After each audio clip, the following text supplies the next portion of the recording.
Hello, welcome to Escaping the Echo Chamber. First things first, make sure to like, subscribe, share, and when I'm done, I know people are going to have comments. I want to hear your comments. I want to know why you think I'm wrong. If you think I'm wrong, then I will prove to you that I'm right, as I do, because it's what I do. But to get on with it, Arya Stark killing the Night King was absolutely ridiculous. It was just absurd. It didn't make sense in where I think the book series were going. But of course, I can't even just blame and notice I said just blame. I can't even just blame the writers of the HBO show. I have to blame George R. R. Martin. George, if you had done your job and finished writing Winds of Winter, we could have avoided this nonsense. You would have had your book, your finished product out, and you would have forced them to go outside the norm to write the ridiculous garbage that they wrote to close out this series. So let me get into it. First and foremost, my introduction to the Game of Thrones. So my first introduction to Game of Thrones was through the novel, not through the TV series. Somebody said, "Hey, I got a book series you gotta read. It's awesome. It's amazing. You've got to check it out." I said, "Hey, I like reading. Give me the book." He said, "Okay, I'm going to give you the book." He brings me the book. I see it. It's thick. I said, "Wow, this is a thick book." I said, "Okay." He says, "Yeah, it's part of a series." I said, "Series? Okay. This is going to be interesting." I started reading. I said, "Wait a minute. This is like some knights and some fantasy." I said, "No. Here. I don't read fantasy." He says, "Listen, I'm telling you, just try to read it. Just start reading it and let me know what you think." I says, "I really don't like." He says, No, just please. I'm begging you. Just start reading it. Just check it out. Let me know where you're at. And we could talk about it. I'm telling you, you're going to like this book. You're going to like this series. So start reading. Now, first and foremost, the copy of the book he gave me is after the series has already started on HBO. Haven't watched any episodes of the series, but it does have a picture of one of the actors, Sean Bean, who I look at. I said, okay. After reading a little bit in the story, I figure out who his character is. I'm like, okay, that must be who's playing Ned Stark, Sean Bean. So that must be what the story's about. It's about Ned Stark. He's the star of the series, the star of the show, the star of the book. Okay, so pretty much prepared. Continue reading. It's a little interesting. I see what's going on, the machinations. His friend, the king, has an unfaithful and deceitful wife in Cersei. And I'm like, okay, so I see what's going to happen. He's going to have to protect his friend from his, unfaithful wife. And then his wife kills him, gets him killed. Well, anyway, the king winds up dying. So I'm like, okay, so he's not necessarily there to protect him. He's there to avenge him. Okay, that's what the story is about. So we go on a little more. Then we get to the point where things get flipped on Ned Stark. Boom, he's in trouble. Off with his head. Okay, wait a minute. I actually had to stop, turn back, and read that again. I'm like, okay, I had to have read that wrong. Off of his head. So now I'm like, okay, there's got to be some kind of unreliable narrator where he's faked his death, but we're not in on it yet. And so I go further, and no, he's dead. What the hell?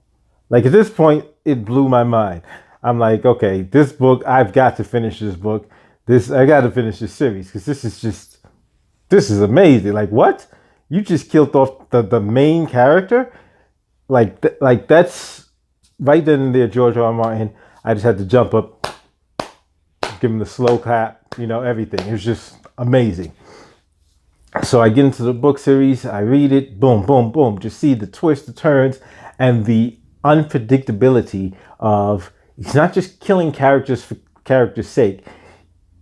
Number one, he's starting to give you an idea of what the story's about, and number two, he's keeping a sense of realism that the good guys, the guys that you're rooting for, aren't always going to win. The guys with this ethics and these codes of honor aren't always going to win. That's what most people do. They write these characters, they write these virtuous characters, and they manage to come out in the end. But that's not what George R.R. Martin was writing. And it took me a really long time before I figured out what the series was about, what the book series is about. So now, let me reiterate. The name of the first book was Game of Thrones. The name of the series of the books is not The Game of Thrones. The name of the TV series is Game of Thrones, which should let you know something off the bat. Now, they had no way of realizing it at that point that they were going to go, at least I don't think so, that they were going to go far off, in a different area than where the books were going, because I'm pretty sure everyone assumed that by the time the series ended, the book series would have already been completed. But we're going to get back to what the title of the book series is in a minute. So now, let's fast forward to the last couple of seasons. The season that ended with Jon Snow being killed, being stabbed to death, I believe that's the end, or that's the end of Jon Snow's arc in the books. So they never, in the Winds of Winter, would have either continued Jon Snow's arc or just left him dead.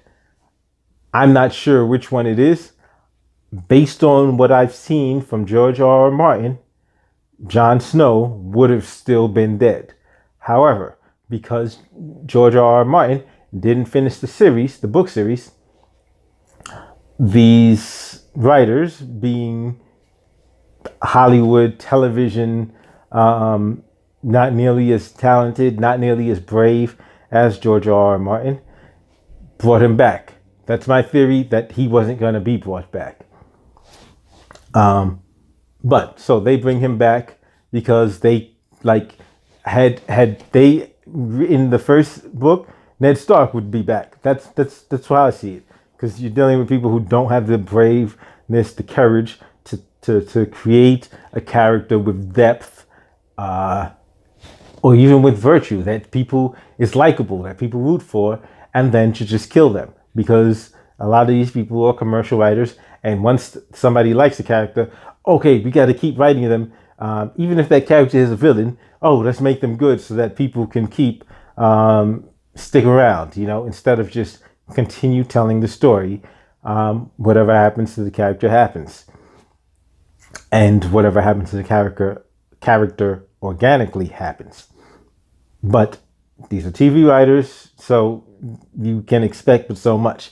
Once again, this is George R.R. Martin's fault for not finishing the book series. If he'd finished the book series, they wouldn't have had to be brave. They would have just had to carbon copy what he did and make it television form. That's all they would have to do. So their cowardice, I think, is surpassed by their laziness.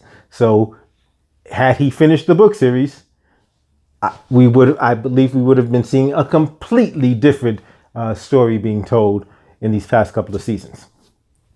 So continue. So whether Jon Snow is alive or not, at this point, that doesn't matter, because one of the issues that I take such great anger with is Arya killing the Night King. Why? Because she's a woman? Am I sexist? Am I saying she's a Mary Sue? No, she's not a Mary Sue. She couldn't possibly be a Mary Sue based on where I believe her character was supposed to be.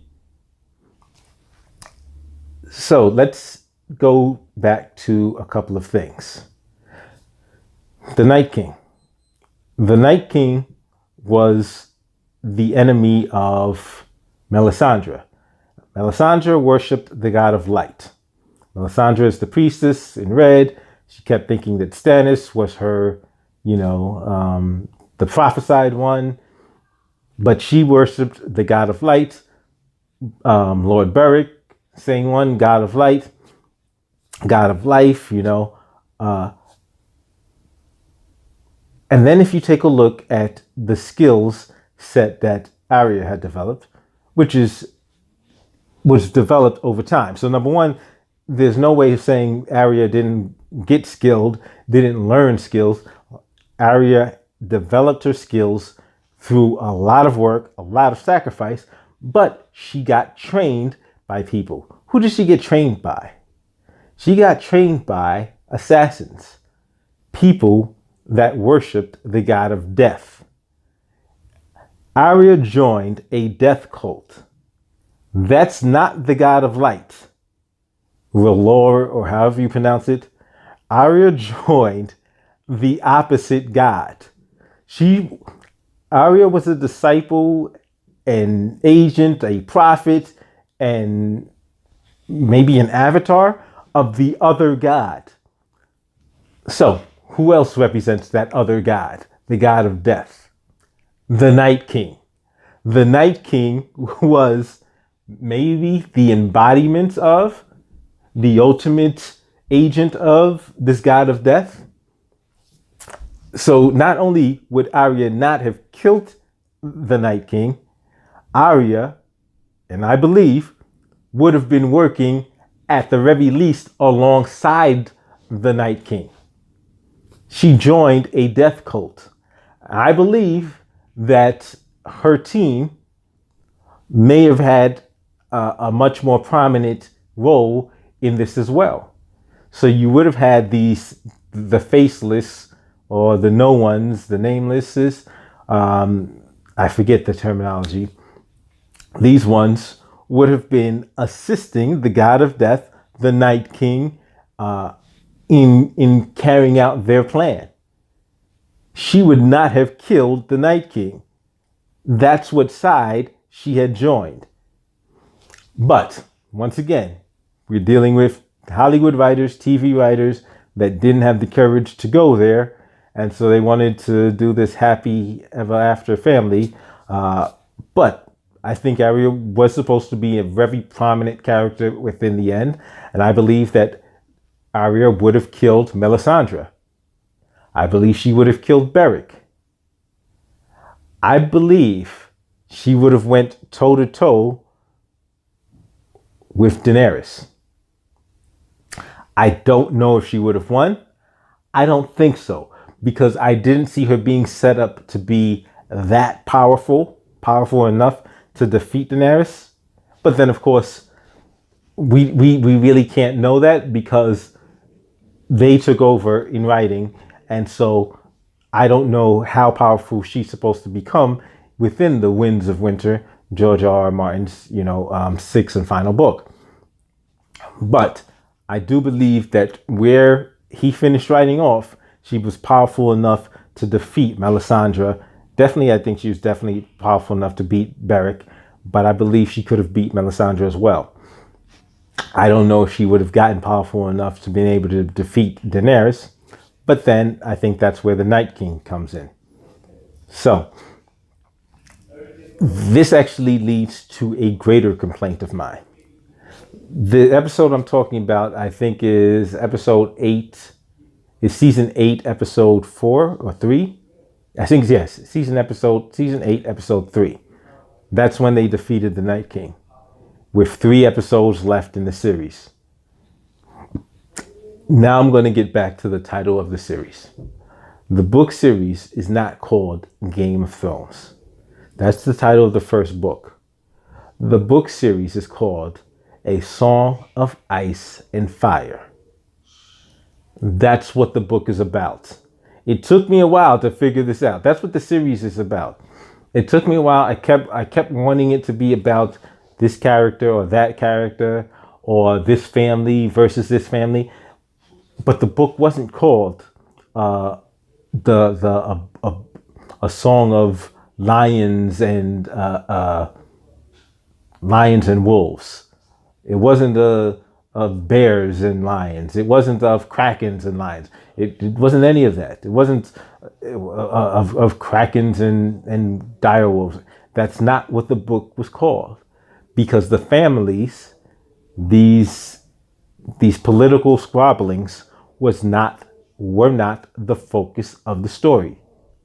They were what was going on as a backdrop of a bigger conflict. The God of light and the God of death. That's what this was. Because, and it's funny that they even mention it in something I had seen describing it. In fact, yeah, the authors, the writers from the TV series mentioned how that was in the first, at the very beginning of the series, how the Night King and the White Walkers are introduced at the very beginning. Why? Because that's the story. That's how it begins. It doesn't begin with Ned Stark and trying to find out. It first begins with the arrival of the White Walkers and the Night King. That's how the entire book series, that's how the TV series begins, because that's the core conflict. So for them to end the entire point of the series in halfway through the end of the final season shows, number one, they don't know what the hell they're doing. They don't know what they're doing. So even as pissed off as I am about Arya killing the Night King, that's even worse, because they couldn't get it through their skull. They didn't understand what the series is about. They don't understand the true core conflict of the entire story. And they wanted to be about Cersei Lannister and just frivolous stuff. That is truly why George R.R. Martin had no problem killing off some of the most beloved, seemingly main characters, because they were not the focus of the story. They were not the story. This greater conflict, this whole winter is coming. That was the greater conflict. That was the core, the purpose of the story. So for you to end the story and then continue on with this lesser, it's just anticlimactic, shows a complete lack of vision, a lack of understanding, and it's ridiculous. Because that should have been the final conflict, and that should have been, it should have been so much more epic. It should have been so much more impactful. And there really shouldn't have been much of anything left standing after that. But now you had to downplay it. You had to water it down so that you still had some army left of Daenerys's and Jon Snow's, so that they can go fight Cersei and the what's this guy's name? The Greyjoy? No, not Greyjoy. Whatever the sea guy is, the Kraken. I forget his name right now. I'm just really irritated about how much they screwed up the story and how much George R.R. Martin let them screw up the story, because he didn't finish the simple books. Finish the book series. This doesn't happen. Finish the books, and now you put them in the corner of stick to my material for the most part, or else there's going to be issues with fans despising you because you screwed up my story. Just write what I write. But he didn't finish the book series, or at least he didn't publicly finish the book series or publish it, because by now he may have finished it and just be sitting on it and let them do the nonsense they did. And after their series has ended and they have completely screwed the story, he's going to drop his book. But you just screwed it up. You just absolutely screwed it up, because that was the core conflict. And I would have really, it would have been so much more impactful to have that be how things end, all or nothing. The stakes that were, all of that was at stake is so much more, there's so much more weight if you had left that for the final conflict, because that's what the core conflict was.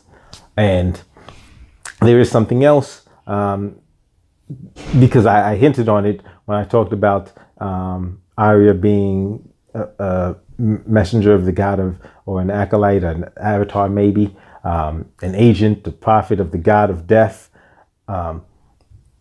Why she'd be going up against Daenerys, and how could Daenerys be there if Jon Snow wasn't? Like, I still don't understand how anybody believes that Jon Snow is who Melisandre was talking about. Like, she talked about being born of fire, of giving birth to dragons, turning dragons out of stone. Like, there's only one person she could possibly be talking about. So, I mean, I don't understand how anybody could be thinking that anybody other than Daenerys is who Melisandre was talking about. And that's another thing. Melisandre having to take off the necklace and kill herself, like, that was ridiculous, because she wasn't supposed to, like, she was part of the core conflict, but in order to continue the story with this frivolous nonsense, Melisandre takes off the thing, and it's just mind-numbingly stupid. But yeah, Daenerys is clearly who Melisandre was talking about, even if Melisandre wasn't aware, because Melisandre hadn't seen the birth of these dragons. She didn't see. We did. So I don't know how people who seen the birth of the dragons, and maybe that was something that wasn't mentioned in the TV series, but it was in the books. So that could be why people don't know it. I haven't, like I said, my familiarity is I've read all 5 books, and I remember that as soon as I saw that part about birthing dragons from stone, I'm like, okay, Daenerys is clearly who she's talking about. Stannis is not the Ahor Azai or whatever. It's got to be Daenerys. And so it was supposed to be Daenerys who was supposed to kill the Night King. She was the main agent, the chosen one of the God of Light, who would defeat the God of Death, whether that be the Night King as his embodiment, or and that's why I'm saying the Night King really was supposed to be the embodiment. Arya would have been a key figure in that battle, but I don't think she would have been at the highest level to be the final one to go up against Daenerys. But I believe it would have been Daenerys versus Night King, and I don't know how George R.R. Martin would have finished that. I don't know if he would have had a happy ending where the God of Light, where the living defeat the dead. That's what's interesting. But I do know that that's the core conflict. And so the writers of the show completely screwed it up. They're garbage. The show is garbage now. I mean, like, yeah, the show's garbage now because they just completely screwed it up. It doesn't matter. I don't have to finish watching it. I saw the first 4 episodes of the final season. I'm just going to wait for the book because I know this. I'll read the spoilers when it comes on the internet, which will be like 5 minutes after the series is, after the episode is over. But I'm going to wait for the book. Hopefully George R. R. Martin actually finishes the books and writes the story the way it was supposed to be written in the first place. George R. R. Martin, you could have stopped this. It's your fault. So if you agree with me, if you disagree with me, put your comments down. Hey, I want to hear it. Don't forget, give me a thumbs up, give me a like, give me a share. Make sure to subscribe to the channel. Thank you for watching Escaping the Echo Chamber, and I will see you next episode.